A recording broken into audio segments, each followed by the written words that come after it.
My book haul.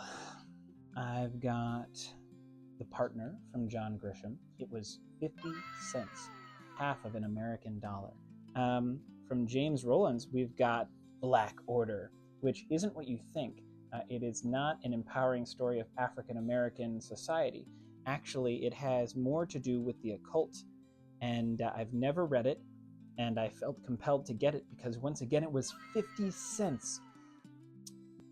I also have The Moon Below, which is part of a couple books I picked up from that paperback section, the sale section at the front of the old book barn, because the cover had this image on it that felt very liminal, and it spoke to me. And again, for such a thick, dense, hearty, meaty book, 50 cents, Barbara Bickmore, which I can't say I've read a lot of, but I trust her. Then we've got from Janelle Taylor another. This is called In Too Deep. Again, a very liminal, very unusual, sort of surrealist cover that I couldn't get enough of. The shapes just really spoke to me, the colors.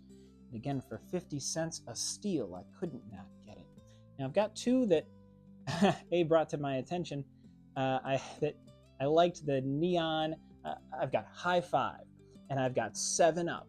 And that's great, but these are part of a series, apparently. Janet wrote them all in a specific order: that 1 for the money, 2 for the dough, 3 to get deadly, 4 to score, High Five, Hot 6.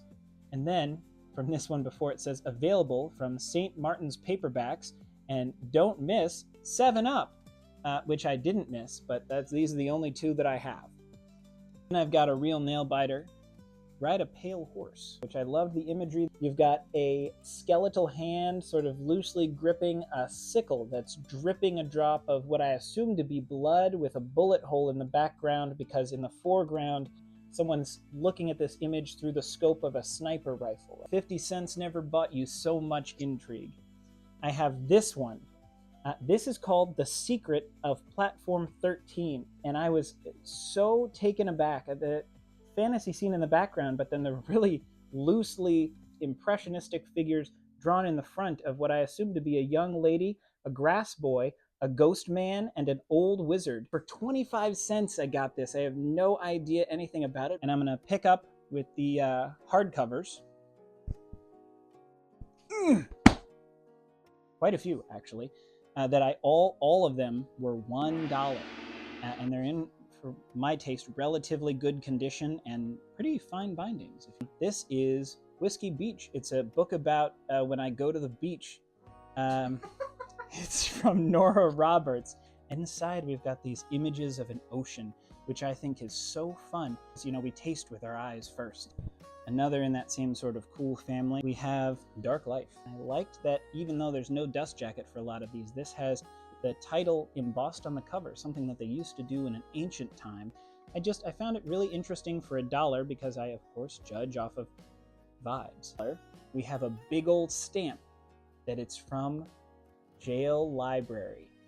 And I think that's a very important indicator that this book was supposed to come home with me. Darker business, from Phyllis A. Whitney, we've got Vermilion. This particular copy, again, along with all of these hardcovers, was $1 from the sales section at the front of the old book barn. Let me see here. I also have this, which I don't know much about, but it's from Carol Higgins Clark, whom I trust, and it is called Snag, in big, bold letters. And then when I flipped to the back, I found a date at the bottom. It says 1/25/96, which is 2 years after I was born. Let's see what else. We've got Liberty. And such a good condition for the pages. No water damage, no staining, no mildew. And that's from Andrea Portes, if I'm pronouncing that right. Again, none of these have dust jackets, and that's okay. We've got Lucky Boy. Shanti Sarakhan. SS. It spoke to the fabric of my soul, the fibers of my very being.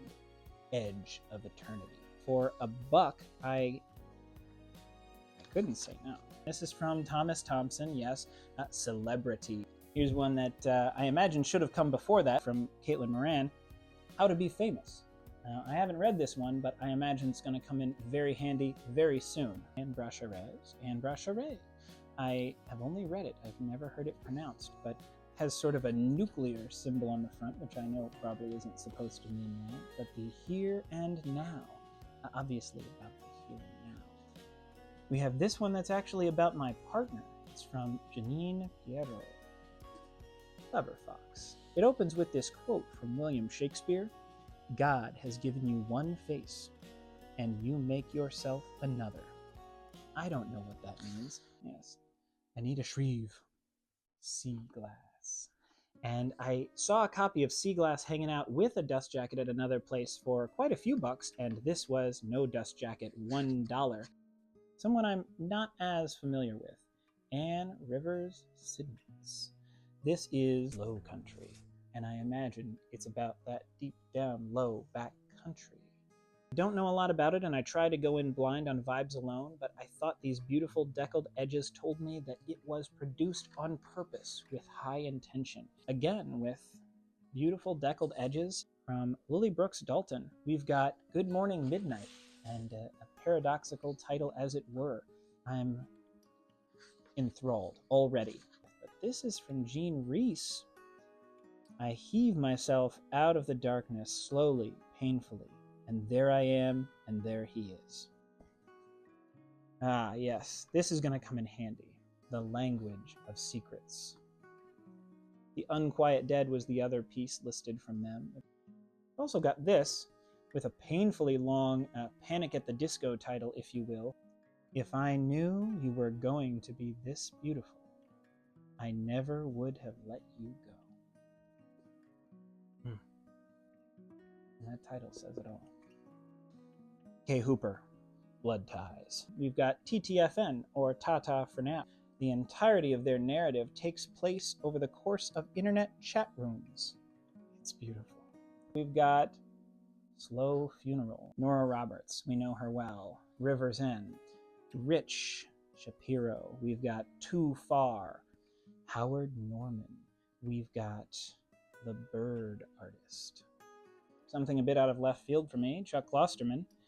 We've got Downtown Owl, which has 2 eye holes cut out that if you were perhaps a small child or a little animal that you could peek through, sort of see what comes next. A modern work, of all things, from Margaret Atwood. Margaret Atwood's Cat's Eye, where we have this sort of hierophant hovering with a little oracular sphere in the middle of a bridge as the snow falls down onto the trees. I love that. Her work is prolific. This is from Janice Diener. We've got The Body Spoken, and I'm sure you can imagine that it has a lot to do with the physicality being made linguistic. We've got Rising Glen from Tallulah Duncan, which, if you're familiar, is a tour de force into the sensuality of mythology, and the pages on the end are colored dark black matte. That's it. These are my books. We have almost 30 here, and I think total, even accounting for the ones that were a few bucks more, I made out like a bandit, likely spending just around $50, and I would do it again. Thank you for watching.